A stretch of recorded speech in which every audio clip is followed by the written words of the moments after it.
Okay, today I'm going to be showing you exactly how I create an ice base like this one. Now there are many ways of doing it, but this is just how I do it. You could use resin if you wanted to, but we're going with a slightly different approach. So we'll start off with a light base coat of Lothian blue, and then we'll go in and we'll just airbrush on some just a dark blue. This is just a Vallejo dark blue that I've got knocking around. You can brush paint this if you want to, and there is a section in a minute where I show you exactly how to do that. But we'll just get some dark blue in the center.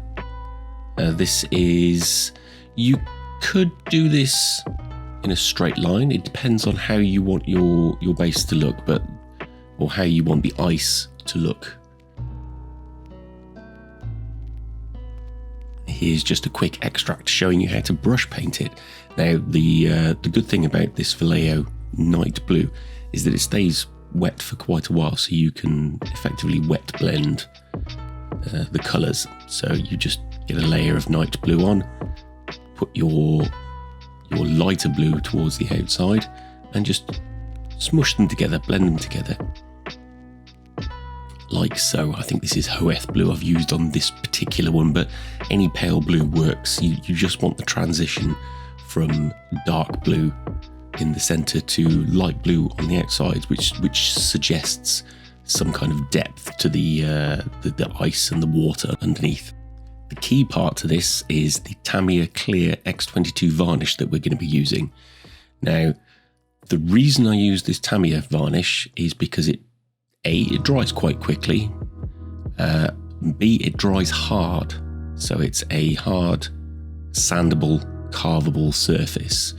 Now, if you find there are some varnishes which don't go as hard as you'd like, so if you try and sand them, they'll flake off or act slightly rubbery, whereas the X22 doesn't. It goes very hard, but you do have to leave it for a little while, a good couple of hours to at least touch dry, and then you want to leave it for a few more hours to be sandable. So you want, at least to begin with, a couple of layers. What I've done here that I forgot to record is I did 2 layers of varnish, then I sprayed on a layer of contrast of Leviathan blue, and then wiped most of that off just to add some extra texture to the ice itself, because ice isn't clear or when it's naturally formed, it has a lot of imperfections in it, lots of textures. And then just do another layer over the top. The key with this is, again, as I always say, it's layers, because you want to be able to sand the top part of it. So you want a good couple of layers to be able to provide your paint underneath with some kind of protection. So we'll start with an 800 grit, and we'll just roughly go over that, just to take off some of the top, sort of the more raised sections. You'll find if the base underneath had a bit of texture to it, that the varnish will follow that, and brush strokes and things will set. So you just need to take the tops off of that and give it another coat. So in total, you're probably looking at least 5 or 6 coats of the varnish, but that's perfect because that allows the light to shine through the varnish and gives the illusion of depth to the base.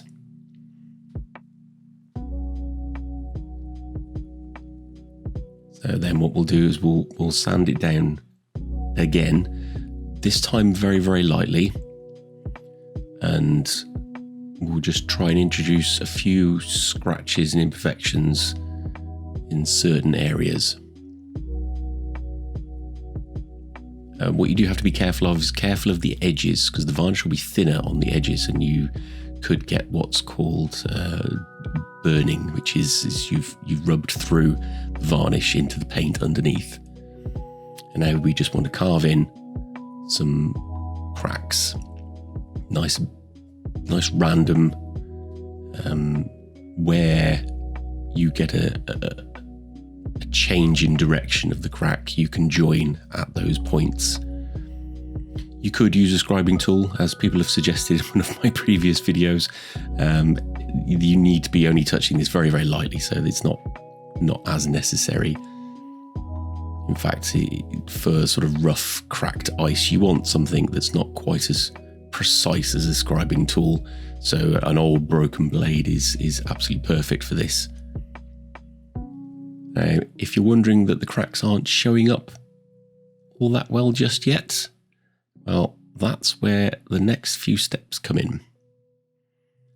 Because what you want to do is we'll sand over again, and the material that you're sanding away fills in the cracks, which makes them brighter.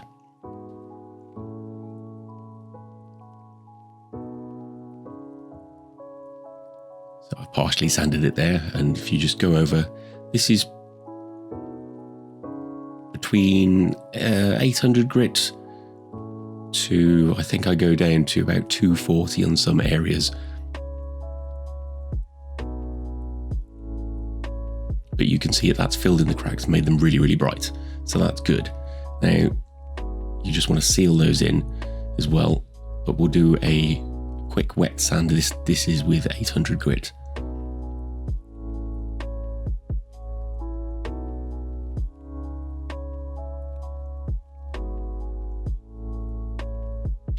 So again, the trick is lots of different layers of different techniques, different materials. So we've sanded it down, we'll give it another coat of varnish. So if you are doing loads of these, probably doing them in a batch is a good idea. But you can see that the varnish sort of seals in the material that's left in the cracks.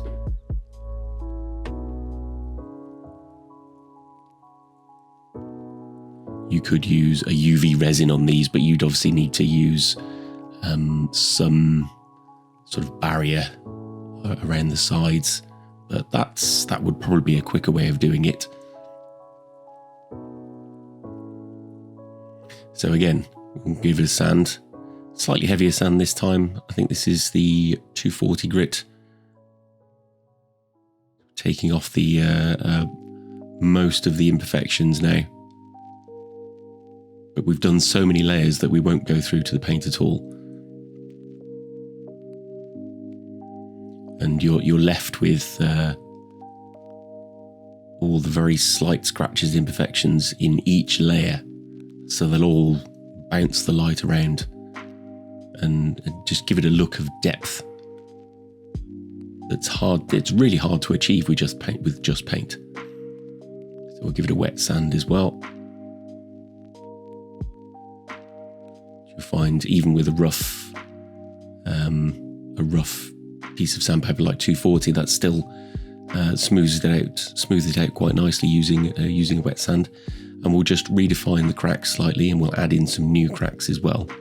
What you could do is do different cracks in different areas and redefining the original ones with every layer of varnish, and then just build up even more layers of varnish, which could potentially look really, really good.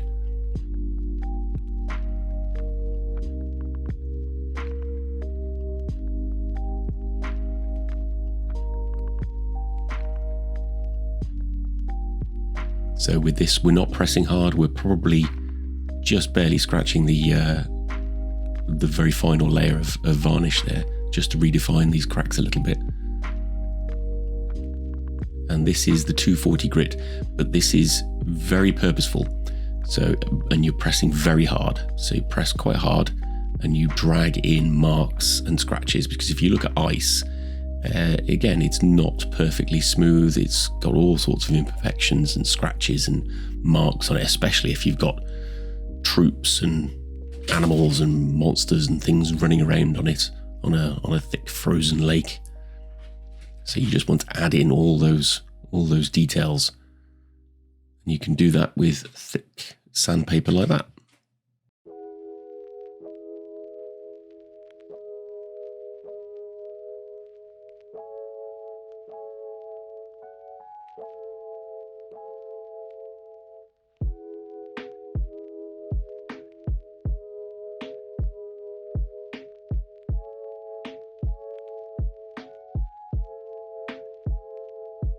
have a look at some reference as well, and you can see how ice cracks and forms and things. And just once you've done some of the cracks, just run over with a bit of sandpaper, which obviously fills in the crack with some of the material.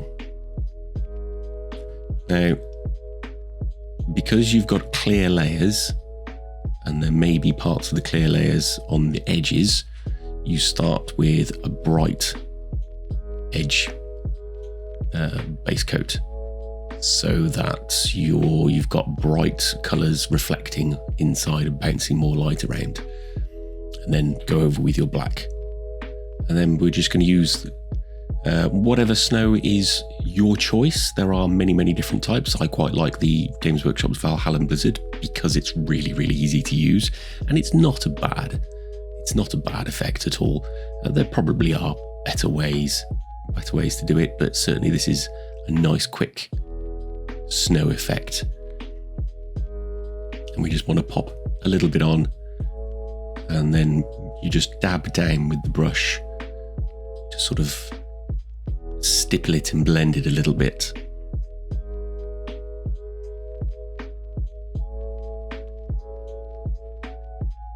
And at this stage you could add footprints in the ice and or blood splashes on the snow and things like that.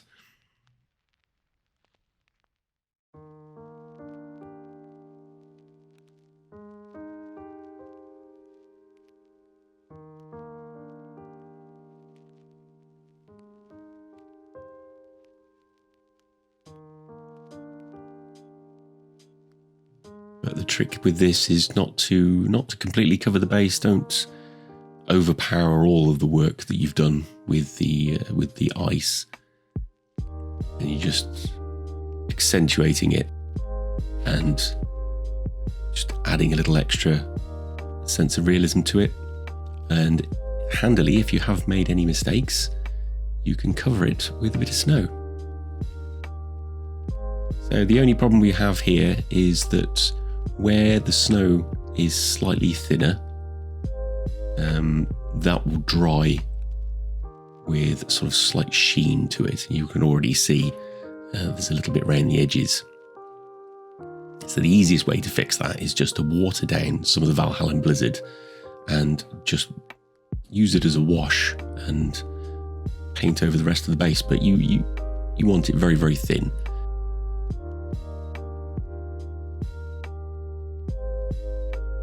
There we go, that's the snow in place, and you can see as the light reflects just around the outside where it's very slightly sort of matte in its look. So thin down the Valhalla Blizzard, as we mentioned, and just go over everything else. If there's anything shiny that you want to keep, obviously don't go over it.